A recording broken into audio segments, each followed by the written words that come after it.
Hey everyone, welcome to the Doula Dive. I'm your host, Kate Pangos. Today on the episode, I have a very special guest. Her name is Kennedy Black. She is a dear friend and fellow overseas basketball wife.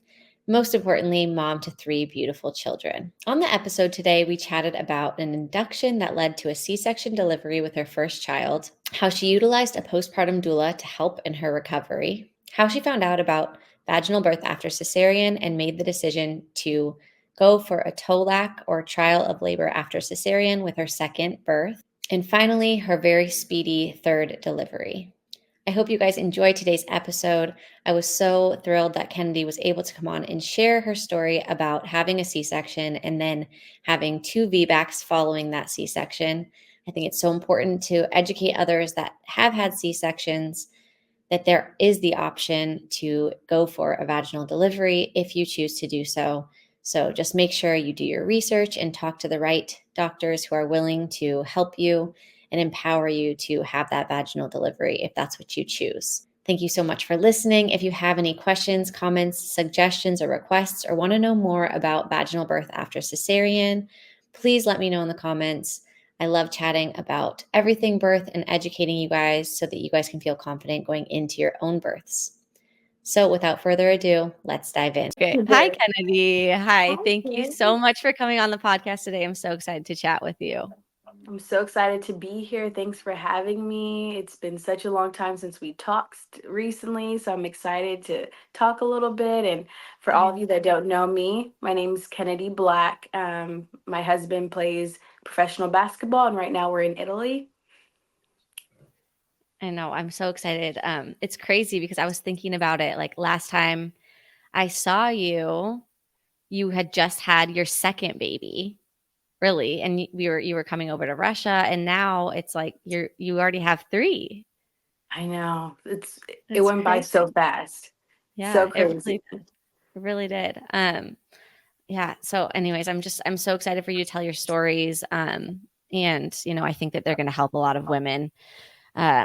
You've had so many like interesting experiences and you've had care in different places. So I'm excited for you to just share about that as well. So let's get started and talk about your first pregnancy. You can kind of just share a little bit about how that went, where you were at the time, just how your prenatal care was, and then we can jump in talking about your first birth. Awesome. So, with my first pregnancy, I was so young, 22 years old. I didn't have a lot of information about midwives and doulas and just postnatal, prenatal care. I was just kind of thrown into it and had to figure it out. And so, I was in school at the time and I had very long days, like 12-hour days. And so, that was a lot on my body. And I was just kind of trying to make it work. And trying to eat healthy and do all the things, but honestly, it was really tough for me. Also, not knowing how much rest I needed and what to eat and what not to eat. So that was interesting, but I didn't Yeah. really feel pregnant. So I think I stretched myself a little bit too much, and I should have rested a little bit. And all in all, the pregnancy was pretty easy. It was just until the birth came around. So, about, I would say, 30 weeks pregnant, I moved to Houston and we had got traded from the Lakers and went to Houston. And when we got there, Hurricane Harvey came. And so we had to leave, and it was just like so stressful. And as soon as we got back, I was about 34 weeks. I set up the nursery, and around 36 weeks is when I actually went into labor, but I wasn't prepared for it. I didn't even know I was Yeah. in labor. So at the time, I was just waiting around, didn't know kind of what clues to have about my body when my water breaks, or what real contractions look like, what's the difference between Yeah. Braxton Hicks and real contractions. So I was just trying to do my best and didn't really have a lot of language or understanding around what I was getting myself into, but Yeah. pretty healthy pregnancy all in all. And when you got to Houston from LA, how did you go about finding a doctor there? So luckily the team, they were so helpful to help me find a doctor and direct me in the right paths with that. So they had a recommendation of a doctor that had been using for years and a lot of the Ys had been using.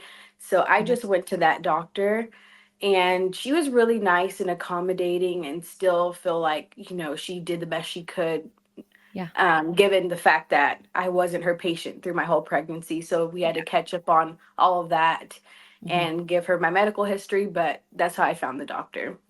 Okay, so yeah, I feel like that's kind of just most people's stories. Playing sports is like they kind of go through the team to find someone, which is obviously awesome that the team is, helpful in that way. Um, and did you feel? I mean, obviously, you're saying like you didn't have education, you hadn't really like gone through any prenatal stuff, and didn't really know what to expect, what to look for, and stuff. Did you feel comfortable with her? Or did you just not really know like what to look for in a provider also? I had no idea what to look for in a provider. I was like, okay, Yeah. they trust her.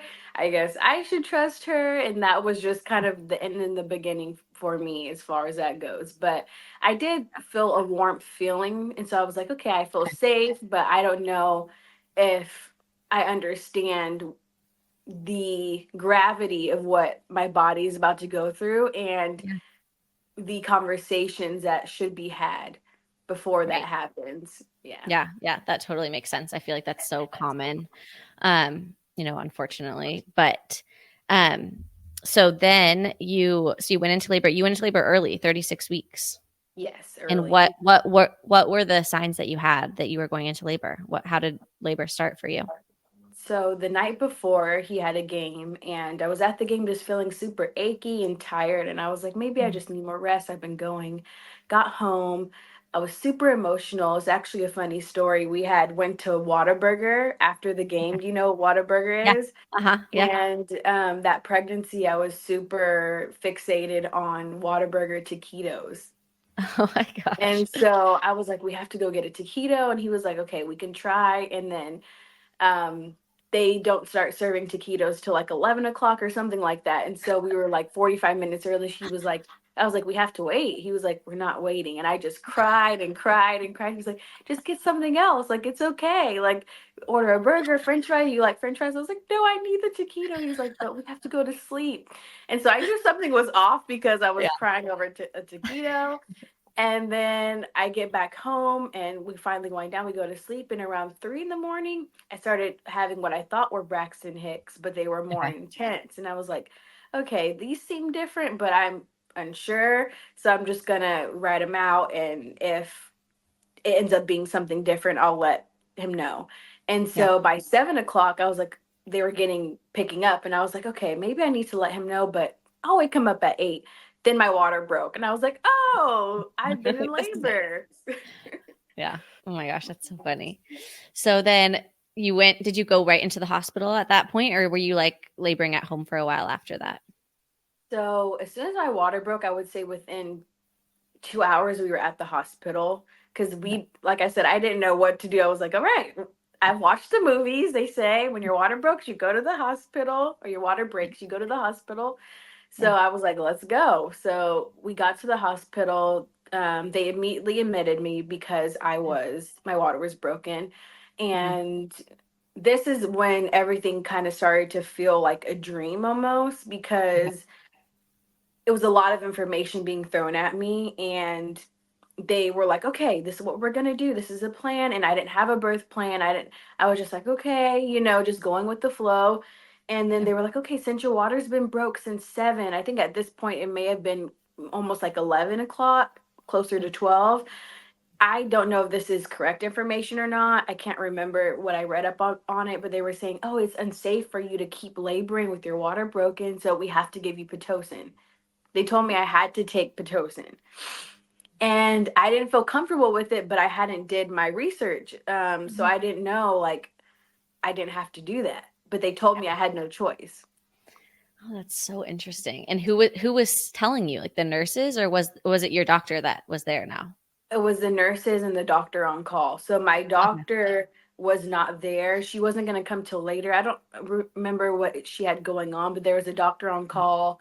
And I remember feeling just like an intuitive, like, I won't say negative, but just like not a great feeling about her, but I didn't really know what to do about it. So I was like, I'll just message my doctor and like hopefully she comes soon and I'll just have to follow what they say until, because I didn't know I had choice in this. I didn't know Yes. I could tell them.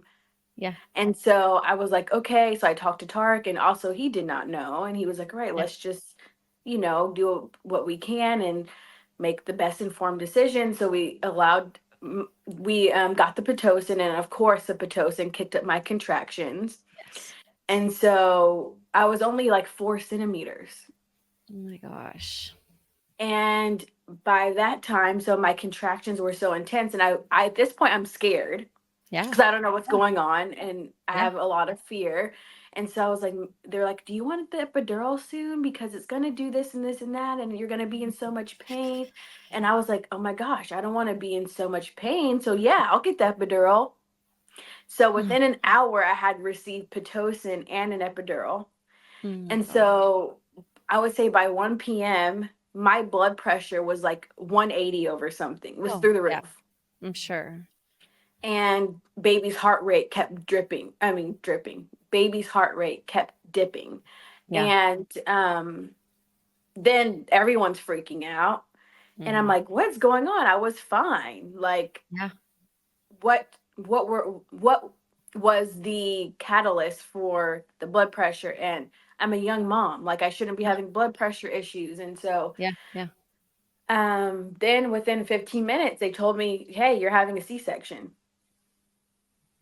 What? Because she was having, or no, it was he. So Yeah. he was having D cells, or what? Like, what was their reasoning for the C-section? They said my blood pressure was too high, and with the contractions, his heart rate kept dipping.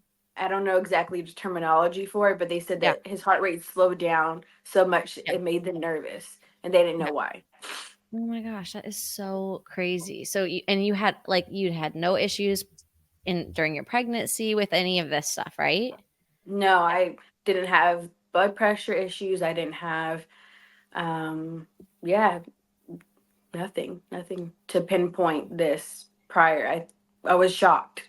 Yeah. So then at this point, was your doctor that you had been working with there, or was she still not at the hospital? So then I asked them, can you please call my doctor? Because she was not Yeah. there. They called her. She was there. By the time I was in the OR, she was walking in the OR.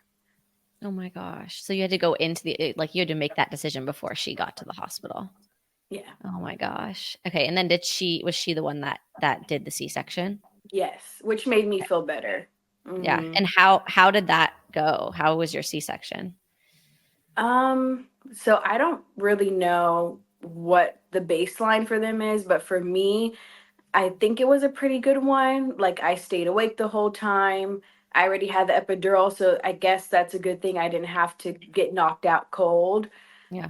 And I had weird sensations. Like, I remember being really cold the whole time and like just shivering, and that was pretty scary.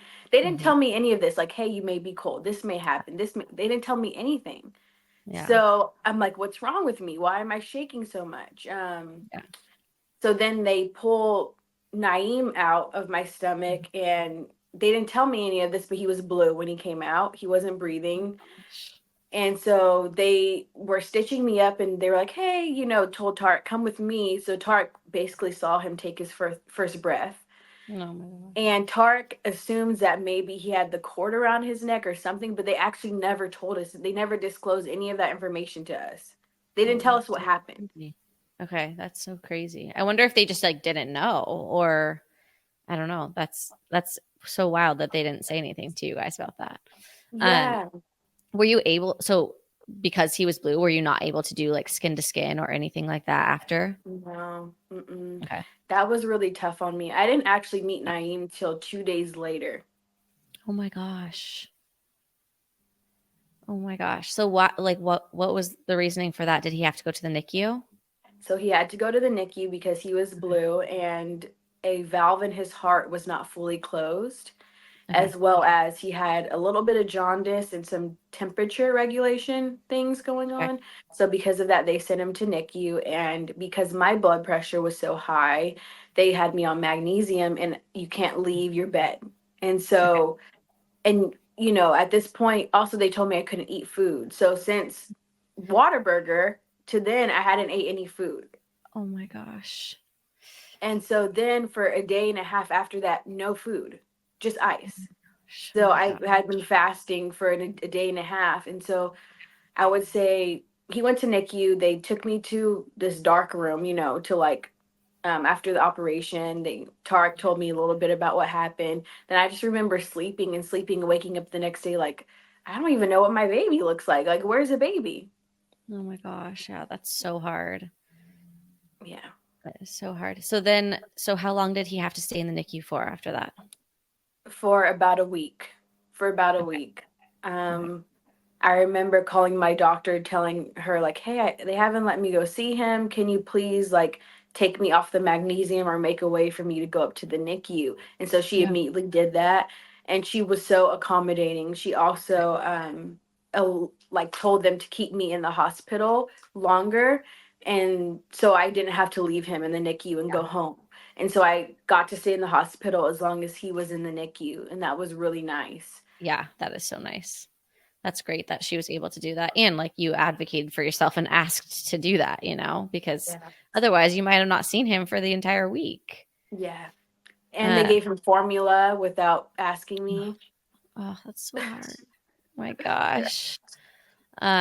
So then what happened with his heart valve? Everything ended up, did it close on its own? Did he have to get surgery? What happened with that? Yeah, so just day by day, the issues began resolving themselves. And so his heart valve closed, his temperature regulated, and just through the days, he got better. And then he Yeah. was ready to go home. Yeah. I wonder like if it was because he was a little bit premature that that stuff was happening. Like, did they say Mhm. anything to you about that after the fact? They said that, so specifically with the heart valve, they said that it's supposed to close during the 37th week of pregnancy in the womb. Okay. So that's basically what it was, is that he was just a little bit premature, and Yeah. that they weren't really too worried about it. They knew it was going to close up on its own. Okay, that's good. Um, oh my gosh. So then what did your experience look like postpartum after having all of, that whole experience? How was your recovery post C-section and what did that look like going home as a family of three now? So we went home, and Tarek is in the full swing of the season. So it was preseason. He had to go to New York and a few other big trips. And so it was like, okay, I have to go, And so I was pretty much by myself with Naeem for a few weeks. And that was tough on me, just not having prepared for a C-section, um, just all of that. It was very tough. I feel like it was my worst out of all three of my pregnancies, my worst bout of postpartum depression I've had, and just sadness and confusion. And luckily, then after I would say about 6 weeks in, he was like, okay, we have to get you some help. And someone recommended him a doula. And that saved me, like a postpartum doula. She Yeah. came in and helped me with nutrition and what I should be taking supplement wise, and just educated me on the sleep patterns and all the things I didn't know, and that made the biggest difference. And so she was God sent for me. So I'm so thankful for her. And that made a big difference. Yeah, I know. I'm sure. I mean, postpartum doulas are so incredible, and I'm so glad that you were able to like find her and have her come and help you, especially with the season and the guy's schedule. It's just so hard because you feel so isolated sometimes and by yourself, especially first time mom. Like this is your first baby, you just had a C-section, and recovering from that is not easy, mentally and physically. So to have that help is just it's so incredible. How did your C-section recovery go with like the actual incision and everything like that? So after that, my recovery was pretty good. Luckily, at this point, I'm like, okay, I don't know what I'm talking about. So I need to do some research. And so Yeah. I kind of just researched some things, and it went pretty good. It healed up fine. I didn't have my Good. incision open or anything. Yeah. Even now, you can't even tell it's there. So I'm so Yeah. grateful that it healed up okay. Yeah, no, that's really good. Because there's so many women that, they're not expecting it and they don't know how to like take care of it postpartum, and like you have a new baby, you're holding the baby, and it's hard sometimes. Like breastfeeding with the C-section incision is like not the easiest thing to do. Mhm. Um, and were you able to start breastfeeding him after he was out of the NICU? Yes, yes, I Yeah. did, and I was pumping a lot of milk and trying Yeah. to. So I would say a few days into the NICU, my Mhm. mom actually went to stay up with him some nights, and I would send her milk, and she would feed him. And Okay. so I was so grateful for her. But yeah, I was able to breastfeed then, and then when we got home, I was like full swing breastfeeding, just Good. trying to give him everything I could, knowing that he was premature and he needed Yeah. everything he could get. Yeah, yeah, for sure. That's so important. And I'm so glad that you were able to then do that, because sometimes it is difficult when they have to stay in the NICU to, keep that going. Um, so that's amazing. So good. Then you had the postpartum doula, and then that helped you. And so then looking forward, after you had the C-section, what made you decide to start looking into having a VBAC? Had you heard of them before? Did you just start doing research, or had someone like told you about them, or what happened with that? So, whenever I got pregnant with Kaya, my second child was 2019, right before COVID hit, and I was living in Israel. We were with Maccabi at the time, and we had to go back to LA because of COVID. And our business manager had a really good doctor in LA that she recommended that everyone loved. And so I was like, okay, let me just go see her. And I had told her about my history, and she was like, do you know that you can have a VBAC? She educated me on it. I was like, I had heard a little bit about that, but I didn't really do my research, so I wasn't really sure if I would be a candidate for it. Hmm. So they checked my scar, they did an ultrasound on it, and they just did a few, you know, pinpoints to see like, okay, where are you? And they were like, yeah, I mean, it's been almost 3 years since you had Naeem. Your scar looks like it's pretty dense and it's stable. So she was like, let's try for a VBAC. And I felt so empowered. Yeah, that's amazing. That's amazing. So she just was like a random, and she was an OB, right? But yes. Oh, that's so amazing. I love that, because that's obviously, we were chatting before. It's like it's not very common. A lot of doctors don't tell their clients or their patients like, "Hey, you can try for a vaginal delivery." They're kind of just like, "Okay, so when do you want to schedule your C-section?" Mm-hmm, mm-hmm. So that's amazing that she did that for you. So then you were in LA. So you were in Maccabi, you were in Tel Aviv, but so you guys were living in LA at the time, like in the off season? Yeah, so our home base was in LA. We owned a home there, and because of COVID, actually think I got pregnant in Israel because I remember being sick but didn't know. I actually thought maybe I had COVID. It was so Okay. funny because I was like, Okay. I'm so nauseous. I mean, Yeah. I have COVID, and so we went home, and I was pregnant. But so yeah, so we were in Israel. Everyone pretty much left because of COVID. And Yeah. so when we got back to LA, it was like, okay, what are we doing? We're just, quarantining. And then I was like, oh, I didn't have COVID. I'm pregnant. And so Oh my that's what gosh. I went to see her. And Okay. she actually she works with a lot of Jewish women Okay. because from what I understand, they don't like a lot of interventions and stuff like Yeah. that. So she helps them if they've had a previous C-section. She helps them like not have to do that again. So Okay. That's amazing. So then you knew you were going to deliver in LA, or were you guys planning on like going somewhere else after this? we thought we were delivering in LA. I thought he was gonna go back to Maccabi and I was going to stay in LA, but then, things changed. We ended up leaving Maccabi. That was our second year. We ended up leaving and staying home and having the baby, and just because of the state of the world and everything that was going on, it Yeah. was a scary time to be pregnant and traveling.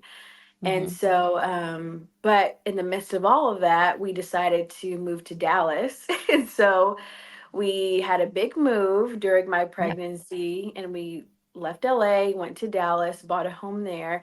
And so I'm left finding another doctor, which was kind of emotional for me Yeah. because I was really loving my doctor, and I was like, oh, she's so on board with everything I want to do, and she's more holistic. So I was really Yeah. excited about that.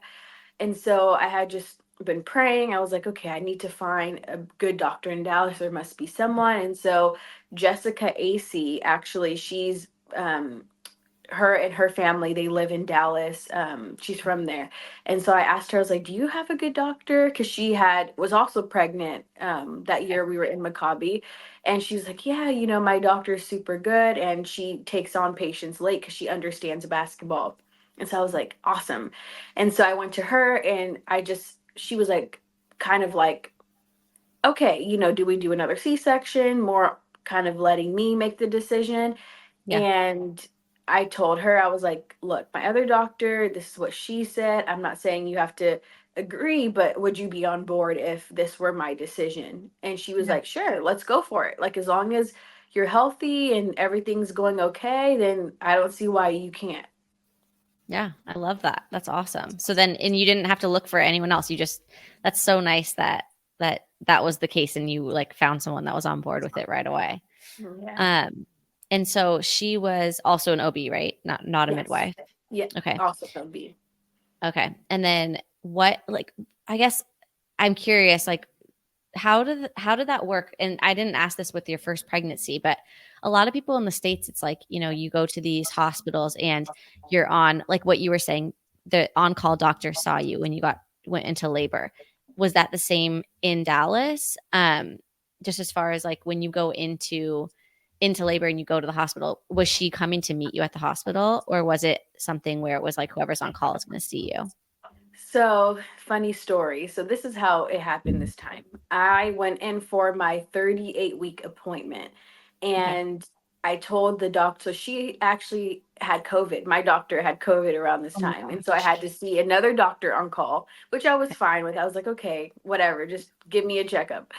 So I get in there, I'm like, she's not moving as much as I'd like. And so he was like, okay. So he sent me to the hospital to just get monitored. So Yeah. I even told my sitter who had Naeem, I was like, oh, I'll just go in. They're going to check me. I'm going to go get lunch and come home. I didn't think it was Yeah. going to be a big deal. They checked, and she did two, like, I think they're supposed to hit in a certain amount of movements in a period of Uh-huh. time. She only hit half of them. And so they're like, oh, you're getting induced today. I was like, what? Oh my gosh. And so Tarek was working out actually, and I called him, and he thought I was joking. I was like, "Yeah, I'm at the hospital. I'm getting induced." He was like, "What? Oh You're my kidding?" I'm gosh. like, "Nope. You got to get up here. Like, this is what we're doing." And so it was another just like shocker for us. And so I had a doctor on call because my doctor had COVID. Oh my gosh. So then in how did you feel, and was it a male or a female doctor? It was a male. It was a So male. how did he feel about like you having a VBAC? Was he fine on board with it as well? Yeah, he was fine with it. He was like, Okay. as long as you're healthy, cool. He was Okay, pretty good. easygoing. Yeah, I love that. Okay, so then, and actually, I want to kind of go back before we talk about this birth. Did you do like after kind of discovering that you wanted to have a VBAC, that was an option for you? Were you then going and like, doing more classes and like learning more about like what a VBAC looked like, and or were you just kind of like, I've been through this before. I know what labor looks like now. I don't need to do those things. I definitely did more research this time, and I talked Yeah. to my OB in LA a lot. Even when making the decision to be okay with the induction, I called her. I was like, "Hey, this is what they're telling me. What do you think?" Yeah. And she gave me a lot of pinpoints to like exercising, nutrition, stress levels, all of that would be helpful to having a VBAC, a successful VBAC. She Yeah. also told me, go unmedicated as long as you can, or go unmedicated totally if you can. Yeah. Yeah. So Yeah. it was those things that I was like, okay, I know what to do in this case scenario. So I had a clear birth plan this time. I wasn't planning on an induction because she did mention like Yeah. inductions kind of hurt VBAC chances. So Yeah. that kind of made me bummed out when I knew I was having induction. Yeah. But I just said my prayers, and I was really trusting that it was going to work out. Yeah, no, I love that. I think that's really all you can do in that situation too, because like you have to have an induction sometimes. It just works out that way. And so like just praying and, I think you obviously have such a strong faith too, which I think in these situations is just so important. What was the plan for the induction? Did they kind of like map that out for you? Or were they just like, this is what we're going to start with, and then we'll see what happens from there? So they wanted to start me on Pitocin immediately, and I Okay. told them no. Good. I Yeah. don't think they liked me very much because I said no to pretty much everything. And I said, this is what I'll allow based on my research was a Okay. balloon. I said, you Yeah. can use a balloon to induce my labor until I can't have a balloon anymore. And then we can talk about next steps. And so that's I what we love did. that. Good. Hmm. That's awesome. That's like you were able to like empower yourself and advocate for yourself, because Yes. that's so important. So they did the Foley balloon, and then what happened from there? So I labored great with it. It took a little bit of time, Yeah. but I was fine with it. And I would say I got in there about 6 o'clock. I would say by midnight, I was to 4 centimeters. Okay. So it worked pretty well. And Good. then um, I was laboring on my own till about 7.5 to 8 centimeters. Okay. And then I can't remember why, but they were like, we have to give you a little bit of Pitocin. I Mhm. can't remember exactly why they had to do it, but I told them, if it's a must, like you have to do it, I want the lowest dose Yeah. possible. Yeah. Yeah. And so they did that. And then I kind of was not tolerating that well, I was throwing up a lot and just, your body's trying to tolerate the pain level of it all. Yeah. And they got a little bit concerned because I stopped progressing past 7.5 centimeters. And Okay. they said, let's give you like a walking epidural or something really small just to keep you relaxed. So I prayed about it. I didn't really necessarily want to do it, but I Yeah. think in the heat of labor, I didn't think about this because this was my first real vaginal birth. So I didn't know Yeah. what to do in that situation. So I allowed them to do it, and it ended up working out, thankfully. And within, I would say, another 4 hours, I was pushing, and Kaya was out in 5 pushes. I love that. Um, so can you go back just quickly and just kind of talk a little about the walking epidural? What did that look like? Were you able to still move around and be up, or were you in the bed at that point? I was in the bed, but I was also able to walk around, which Okay. I liked. Yeah, I needed Yeah. that. I needed to be able to walk around. Yeah, that's so nice. I think that people don't know that that's an option sometimes, to ask if they, if they're like, oh, I need to take the edge off. I just like am in so much pain, to ask for a walking epidural first, before then going to a full epidural if that's what you need. And obviously, everyone has to listen to their own body and what they need. But yeah, I think that's such a great option because you are still able to like move around and be changing positions and stuff. Yes, So yes. that's great that you were able to have that. So then, um, talk me through what that looked like postpartum now. So you just had a VBAC. Like, did you get to do skin to skin this time? How did that all go? Yes, so she came out. I was skin to skin. I was on cloud nine because I was like, I did it. Like, my Yeah. body is able. I felt so empowered, so happy. We did skin to skin. She immediately breastfed, she nursed, she latched. I mean, and my postpartum from that point, I was in the hospital maybe 2 days, and then they cleared me. She didn't have any issues. I didn't have any issues.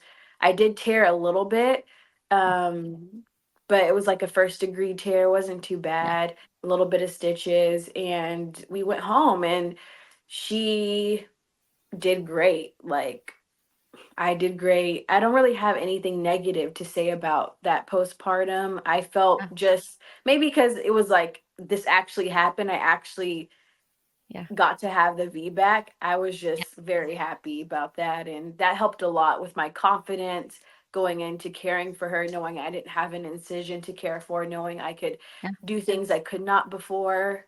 Yeah. And a week later, we actually moved into our house. So Oh my I had a gosh. big move coming. Oh my gosh. That's crazy. Where were you before? Where were you living before? Just in a rental or something? Yeah, we were in a rental. Mhm. Okay. Oh my gosh. So did you have the postpartum doula this time around again, or did you choose not to this time? So I wanted to have the postpartum doula, but then we moved to Russia. So Yeah. then it was like trying to find one to commit to a certain amount of time, knowing that we could leave was difficult. Yeah. And Yeah. so it kept kind of postponing that process. And then we found out, oh, you're going to Russia. So then it was like, okay, that's kind of out the window. Yeah. Thankfully, I had all of my notes from my postpartum doula with Naeem still. And those, I just followed what I did last time. I was like, okay, I'm just going to do that. It worked well, and it did. I just followed her notes, and I also contacted her periodically and asked her questions, and she was still Yeah. so willing to give me information and help me out and give me ideas of what to do. She even helped me sleep train her in Russia. Oh, that's amazing. Yeah, that's so great. I think that yeah, I love that you I mean used her, and also that she was like willing and able to help you out a little bit with your second too, because I don't know, like just having that support is so valuable. So I love that. And then you guys moved to Russia and we met you guys, and that was so much Yeah, fun. so much. um so so then you fast forward and now you have your third. How did your third pregnancy go? Where were you guys at the time? You know, you had some prenatal care overseas, right? Yes, so we were in at Olympiacos with my third baby, finding out I was pregnant then. And I just asked the women on the team, like, okay, who are we seeing? And went to that doctor. He was great. He was also a male. Luckily, I had a little bit of experience without getting induced with Kaya with a male. And so at first I Yeah. was like, I prefer a female Yeah. doctor, 10 out of 10. However, if this is the best option here, I'll do Yeah. it. So we went to him, and he was great. Great bedside manners. And the thing I was surprised about is in Athens, a lot of the moms are older typically. So I Yeah. was going every other week to the doctor, even Yeah. in my first trimester. I Yeah. was like, okay. They're like, yeah, come next week. Come the next week. They're doing scans. They're doing blood work. I'm like, wow, this is like, I felt so loved on, but also I was like, why are you guys doing this? This has not been my experience up until this Yeah. point. Yeah, no, I think that's very typical overseas. Like a lot of the girls I've been talking to too are saying, yeah, every single time I went in, I got an ultrasound. I had all this blood work done. I had this done and that done. And I think it probably is, you know, does have to do with that too. Like they're used to like women having babies at an older age too. So then, you know, they have to monitor it a little bit more closely. And so yeah, we're just obviously not used to that in the US. And like, you know, you see we have two ultrasounds your whole pregnancy, and it's just it's much more like hands off in that way. You know, you're going to the doctor like kind of sporadically, and over here it is way like much more frequent. So Hmm. um but yeah, so then were you open to giving birth overseas, or did you know you were going home to deliver as well? I was open to it. I was at this point, I was like, okay, I had a successful VBAC. I can do it overseas. Like, Yeah. it's cool. Tarek is, on the other hand, prefers to just be in the US. And so we kind of were like, okay, let's just stay home if you prefer that. And so Yeah. he's, my husband, he's very family oriented and like, I need you guys to be okay. Basketball Yeah. can wait.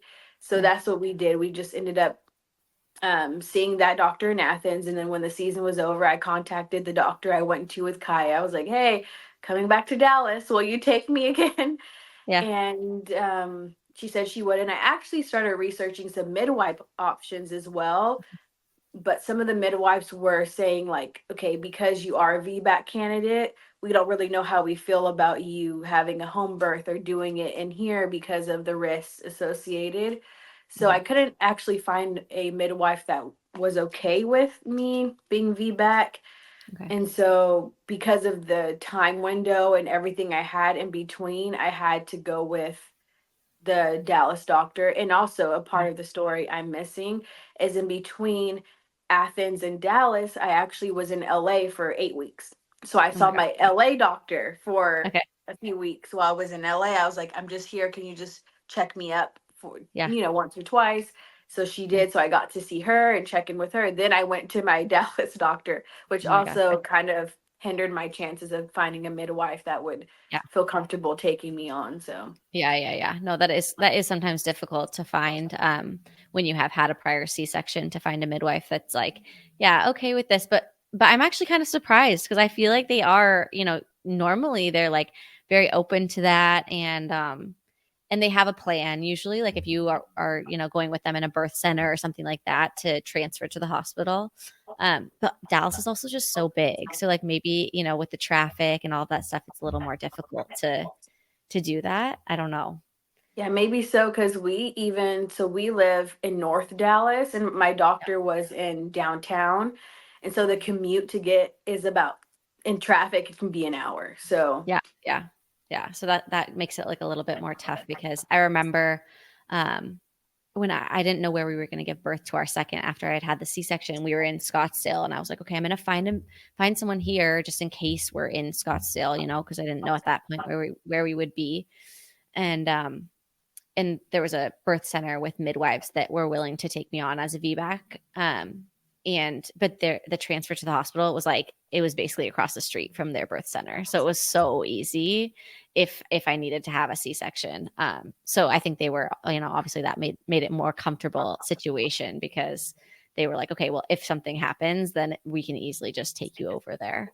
But yeah, okay. So then, but it also nice, like you knew your doctor was good with having a VBAC, with you having a VBAC, and because like people kind of forget, and it is kind of interesting how this is the case, but like no matter what, once you have a C-section, every single other birth that you have after that is technically considered a VBAC. Um, mhm. so, which is so tricky, because it's like, oh, I already had a vaginal delivery, like why do we have to Mhm. keep thinking about this C-section? But yeah, so now you were a VBAC too, Yes. and you, so then what happened with this labor? When did you go into labor? What were the signs this time? So this time, this was my longest pregnancy. I was kind of like shocked, like I'm still Yeah. pregnant. Like it was so weird, because usually you go into labor sooner with each Hmm. baby. With me, it was the opposite. Literally, it was later each Yeah. pregnancy. Yeah, that's so But funny. right. And so with this labor, I went to see my doctor at 39 weeks exactly. She's like, well, what do you want to do? Do you want to get induced? Do you want to wait? I was like, I don't, I just want to wait it out. And she's like, okay, I'll let you wait till, 41 weeks or so. And I was like, okay. And she's like, we can schedule your induction just in case you want to take it. You don't have to take it. So she scheduled me one. They called me 2 days later. I was like, no, I'm not going to take it. And I actually found a midwife center in Frisco that does massages to kind of prepare your body for labor. So I was like, okay, I'm going to go do this, schedule Yeah. this massage, just walk. I was walking every day. This is the first pregnancy where I did like all the prep. I was Yeah. walking, I scheduled a massage, I was doing the tea, what is it, the raspberry leaf tea, I Yeah. was doing the dates, I was doing everything. I was bouncing on the ball. I was like, I got this. Yeah. And so we were actually we moved into another house during this too. I forgot. So we were at 39 weeks, I was unpacking boxes at our new house. Oh my gosh. And I was like, this is great exercise. And I'm squatting, I'm unpacking, and Yeah. Tark's like, slow down. I was like, it's cool, I got this. And then my contractions started kicking up, but I had had them on and off for like 2 weeks at this point. I was like, they're Okay. probably gonna go away tonight. Like I wasn't too concerned about it. So then we get home, and Tarek is like, we should just stay downtown tonight and get some real rest. I was like, why do you think that? He was like, I don't know. I just think we should stay downtown. I didn't know that he was getting his feeling that I was going to go into labor, but he already had the knowledge of that prior. Oh And so I was like, no, gosh. we don't need to. Like, Kaya, our second, her birthday's tomorrow. Like, we need to just stay home. We can just go take a little staycation next weekend or in a few days if I'm not in labor. He was like, okay, if you say so. So we go to sleep. Then my contractions started being like 4 to 5 minutes apart. I was like, oh, I think these are real. And so he's Yeah. like, I told you, I had a feeling we should have stayed downtown tonight. And so we hop in the car and we go downtown. And so I get to the hospital. And by that time, I'm in a significant amount of pain. My labor is going fast. And so Yeah. they were like, okay, we're going to monitor you. they checked me. I was about 3.5 centimeters, and they said, okay, if you labor to 4.5, then we'll admit you. So I was in there 2 hours laboring, and I knew I was past that already. And we kept Yeah. telling them, like, I'm in pain. Like, I think I'm past this. And they said, okay, we'll check you in a little bit. Tarek had to actually go and tell them, can you check her now? Because I think she's ready. They checked Yeah. me. I was at 5 centimeters within an hour, like an hour and 15. Yeah. I You're at 5. labored from 3 to 5 in an Okay. hour and a half. Okay. Okay. And so they were like, okay, she's ready. You're gonna have a birthday. I'm like, yeah, I know. Like, Yes. help me. And Yeah. so um they did all the paperwork, and by the time I got into the actual labor and delivery room, I was seven Mhm. centimeters. Okay. So it was really fast. I got Going there so at fast. oh yeah, I got there at 12. This is like 2, 3 in the morning. I'm at seven Yeah. centimeters. Yeah. um I asked for another walking epidural, and I assumed by this time I was 9 centimeters because I was in so much pain. I thought I wasn't gonna make it. I was like, I think it's gonna be too late. So then they gave me the walking epidural. I lay down. 30 minutes later, my water breaks, and I was like, hey, can you check me? I think my water broke. The baby's head was coming out by 4 in the morning. Oh my gosh, that's crazy. And I think like this is so funny because so many women that I've talked to talk about how they have like prodromal labor, um, prior to going into actual labor, and every single one of them is like this.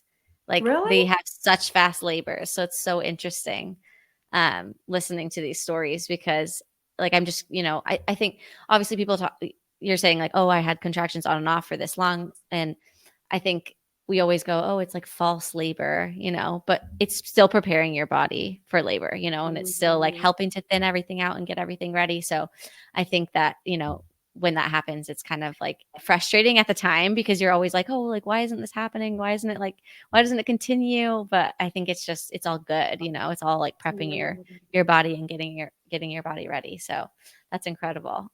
So you had the walking epidural, and how was pushing this time? Was it incredible, like so fast? It was so fast. The same with Kaya. And my doctor didn't make it again. She didn't have Yeah. COVID this time, but Oh my the gosh. the baby was coming out. Like, I couldn't Yeah. stop it.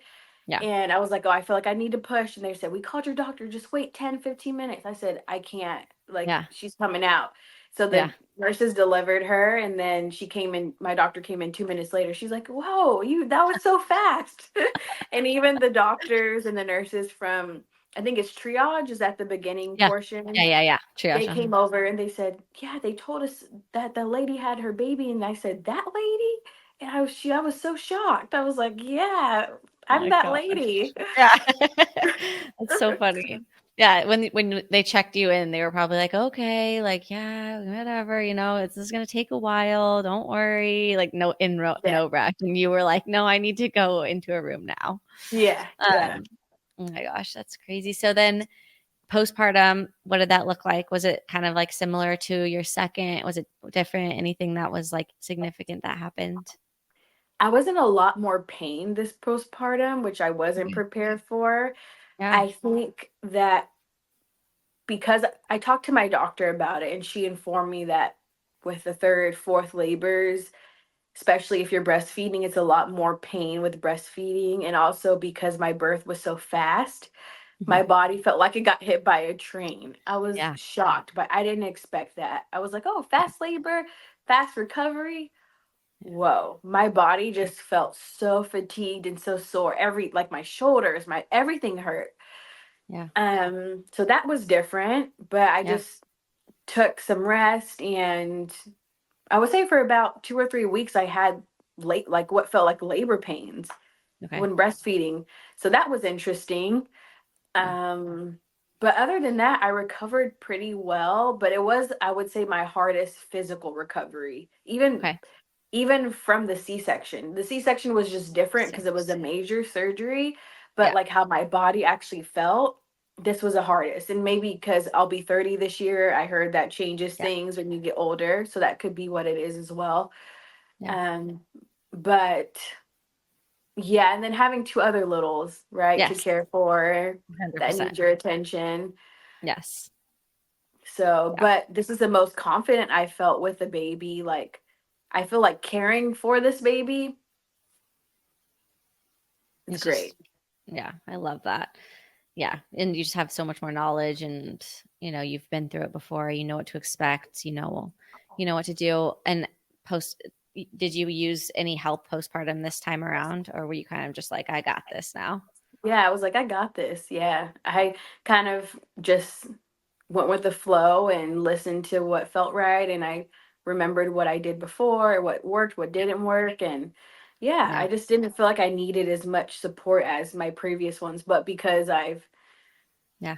had to do so much research, making sure I was so informed with Kaya, I think going Yeah. into this one, it was like, okay, Yeah. I think I get it. That totally makes sense. Can you share just a little bit about like, I don't know, any supplementation or advice that your postpartum doula gave you for people that are looking for, something postpartum, just like maybe just like one tidbit of information that you took and were like, this is so important. And I've used this now for after all of my babies. Yes, I would say she really advocated for like that nutrition aspect. Mhm. So she was big on oats. So I did oatmeal all the time, and that really, really helped to beef up my milk production, as well Yeah. as she made me lactation cookies. I made those every single postpartum after this, as those lactation cookies have been amazing, as well as taking sunflower. I'm gonna butcher this, sunflower lecithin, because I actually have an overproduction, and so I was prone to mastitis. Every time I get mastitis, at least 3 to 4 times. So Okay. that is like my go-to supplement for if I feel like I'm getting a clog.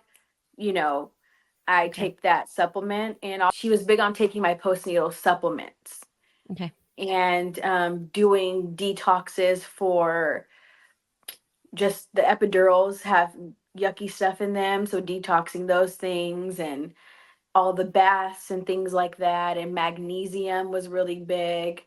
I would Okay. say just those things. Hmm. Yeah, I love that because I think that's kind of an aspect that sometimes is a little bit forgotten. I think, the postpartum period. And we're so focused on educating ourselves throughout the pregnancy for the birth. And then I think people are like, when postpartum comes, it's like, okay, like now I have to like help myself recover and all my hormones are going crazy and I'm figuring out this new baby and how to breastfeed and how to take care of them and how to, help them sleep and all these things. So there's just so much coming at you at once. So just to Hmm. have like some information, and just to be prepared a little bit, for that period of time because it's such a I don't know. It can be so overwhelming if you don't have that in the back of your mind. Like this is what to expect. These are things that will help you. Um, so and yeah, so I guess kind of to wrap up, like I would love to just hear. I don't know if you just have one piece of advice that looking back on all of your pregnancies, all of your births, um, if there's just one thing that stands out that you could just give one piece of advice to women that are about to go through this and experience this. I mean, it's amazing, and there's challenges that come with it, obviously, but maybe just one thing that you think that would have helped you if you would have known before going into your first birth. I would say number one, knowing you can advocate for yourself and making that your priority and looking to what you know your needs are versus what other people have done. It's good to look at these stories and look at Yeah, what people say, but also, okay, how does it align with my needs? And then yes, really advocating for your needs. I heard a lot of horror stories about birth before, and so I yeah, think that contributed to my fear, right? And it's in doing things like what you're doing with the podcast and hearing those successful stories and hearing what yeah, women have done to advocate for themselves, and looking at, okay, they looked at their needs and yeah, really found a good plan that worked for them and their family and it came out positive. I can do the same thing. So I would say yeah, that is big. Just really knowing what your needs are for your family and what feels right to you, what feels safe to you, because that's really what's going to make your labor the most successful is feeling safe, feeling calm, feeling supported. And that helped me significantly with my VBACs is just knowing everything's going to be fine. I'm safe. I'm supported. I have a voice. And Yeah. I would say the other thing is knowing each pregnancy and each postpartum are going to be so different, and leaning into what feels healthy for you to heal. Do that.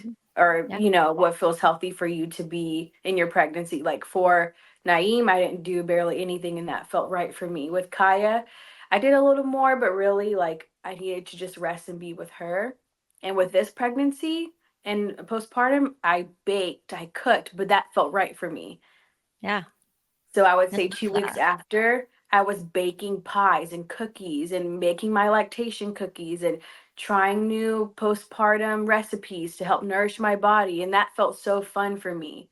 Yeah. So, and it actually helped me heal, and it helped me not feel so, I would say, like, restrained by, okay, I'm in the house, I have a new baby, like I can't do much. It made the experience fun for Yeah. me. Yeah. Yeah. I love that. I think those are two really, really great points. I think I'm trying to, create this space where it's like you said, a lot of women, I think, listen to these birth stories, and so many of them are like kind of terrifying in a way, okay, oh my gosh, I don't want my labor to look like that. And everyone's labor is so different. And like you're saying, even within yourself, every pregnancy, every birth is so different, So like, I don't know, just filling yourself with these positive stories and how you can empower yourself and advocate for yourself, like exactly what you're saying, educate yourself on what can happen, and just like things that you can do to use your voice and to advocate and say like, no, I don't want that, like that's not right for me, can we try this instead? um Yes. so I think just, yeah, like educating yourself and knowing the things that can happen, but also, yeah, filling yourself with like positive stories and empowering yourself is just so important. So I'm so glad that you were able to do that, you know, from your C-section and in moving on towards your second and third pregnancies, that you were able to have those successful births. And, because you created those environments for yourself where you educated yourself and you knew how to use your voice. It's so Yes. important. So I love that so much. So I'm so excited for people to listen to your stories, because I think it will be so just helpful for people to hear, like, these things, and be able to educate themselves and empower themselves in these moments. It's just, I'm so excited for that. So I'm so thank you so excited too. much. Yeah, Thank you you're so so, much for so coming welcome. on. Yeah, Um, thank you for having me. Oh, can I no, share one more thing quickly? 100%. Yes. So, another thing I did that totally slipped my mind was I did Christian hypnobirthing, the app, and I read the book Hypnobirthing. That helps so much. I Have love you heard that. of that? Yeah. Hypnobirthing. Yeah. Did you use that for both your second and third, or when did you start using that? My third. Your My third. Okay. third. Okay. I didn't And know what, about it with my second, but with my third, I used it. Yes. and did you use it during labor, or were you just using it Yeah, like during your pregnancy? You did. Okay. I did. Yes. I love Mm-hmm. that. Okay. Yeah, I love hypnobirthing. You have like a link to what you used or anything like that? I'll put it in the comments for people too, so that they can Okay. see. And that'll be awesome. I'll definitely share that. And I want to hear, did you record your birth story? Because we never talked about how yours went or. I know. I did like, well, I'll probably have to re-record it. Me and Kevin were kind of just messing around, like trying to figure out how to do this stuff. And I kind of recorded like mine with him a little bit, but I went on another podcast and talked about it. Mm, I'll send it to you. okay, It was yes, it it is. was crazy.